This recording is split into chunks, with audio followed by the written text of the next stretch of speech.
there's a lot of ingredients in this pot, Matt, that Steeler fans can get excited about. Should we care about this Calvin Austin character? The interesting part about that George Pickens play is that he's running like a dig route, running a real route over the middle of the field. This offense can, I think, be sneaky good. Look at the release. There's your separation. Great route. Stutter and go. Gets by clean. That is unbelievable. Maybe the greatest catch I've ever seen. Let's start with the Steelers, shall we? Again, Deontay Johnson, George Pickens, and then now I want to ask you, should we care about this Calvin Austin character? 5'8", 170, ran a 4.32 40, has a 39-inch vertical, so the guy's got some pop, man. And I tell you this thing, he ran a lot of deep vertical routes, Matt.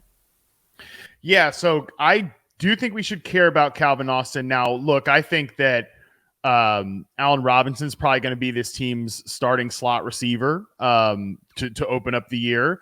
I think Allen Robinson is really much better equipped for that role than he was as the Rams X receiver last year.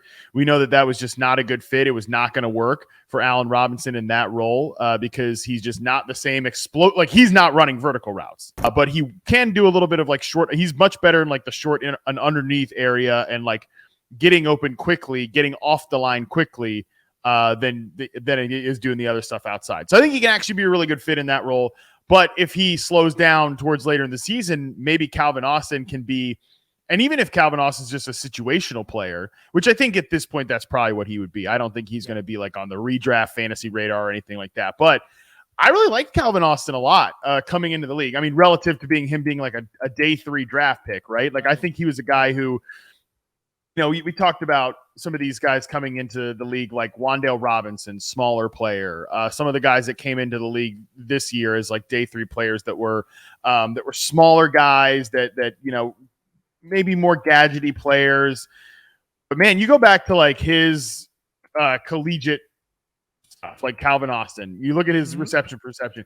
He was playing big boy receiver. He was playing like actual wide receiver and winning as an X receiver at Memphis. Now, he's not going to be an X receiver in the NFL. He's too small. But I did like him as a player who's got a lot of burst, who can win down the field and can like run real routes. So you talked about Allen Robinson. We didn't really get to see a lot of him, obviously, lining up inside. You know, the participation and the target share between Pickens and Deontay, it's just so, I mean, typical, man. You know, it's Deontay Johnson runs 6 routes, earns 3 targets, catches all 3 for 32 yards, and then what happens? Pickens runs 7 routes, only sees 1 target. But you know what? It's all good. That 1 target, 33-yard house call, right? So that seems like a very, very Deontay Johnson, Pickens, you know, split statistically. You know what I'm saying? And I would think the funny thing for George Pickens too, he is like got no separation on the play, of course, but he does make the catch, uses his body well to frame out the guy, and then you know it's a little run after catch stuff. I would say the interesting part about that George Pickens play is that he's running like a dig route, running a real route over the middle of the field, where we did not see that a lot last year. You know, that's the point that like we harped on with George Pickens when we did kind of the full breakdown on him when his profile hit the site. It's just all go routes and hitch routes and these real low percentage things. Yeah. But, you know, he ran a dig route on 7.7% of his routes in his RP sample last year.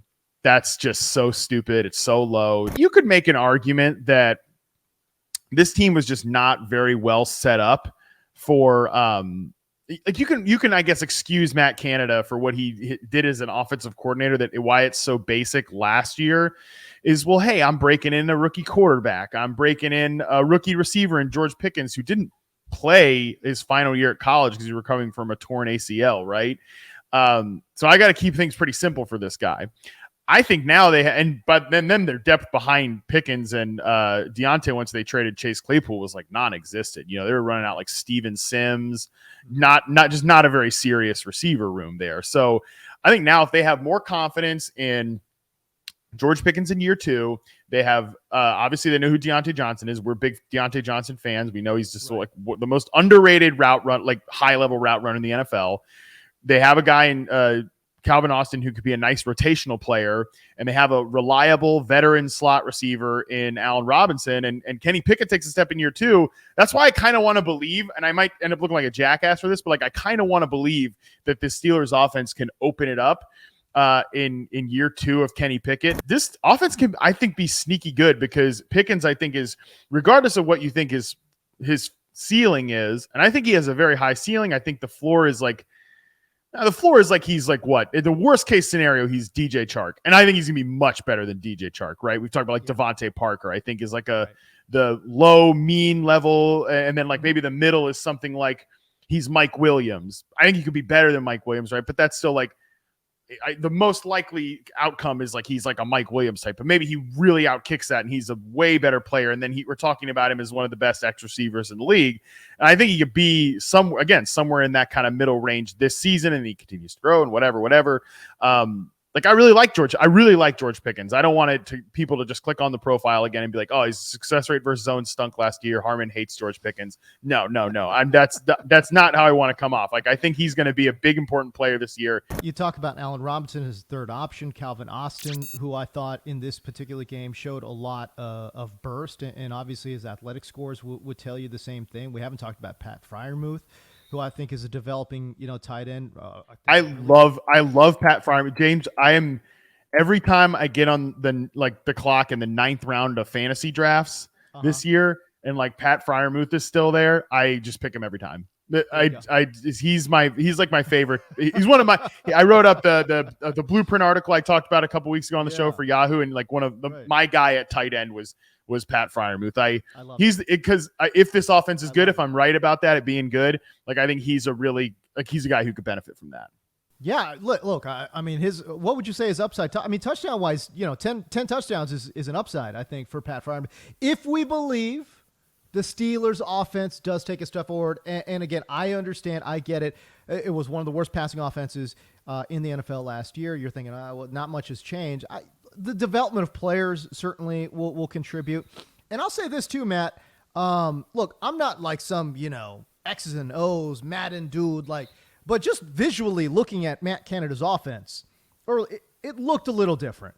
There was more route combinations. There was more intermediate area stuff. It just wasn't like this stick and go type of offense. You know what I'm saying? Like it seemed to me like there was a little bit more variety there. Kenny Pickett certainly seemed a lot more comfortable with it.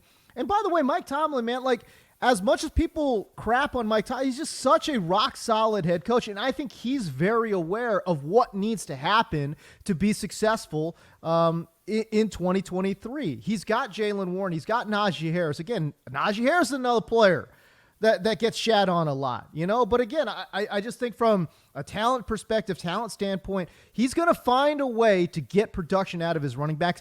That's what Mike Tomlin does. Doesn't matter who's in his running back room. He's going to get production out of those backs. And then can he get some production out of the wide receivers too?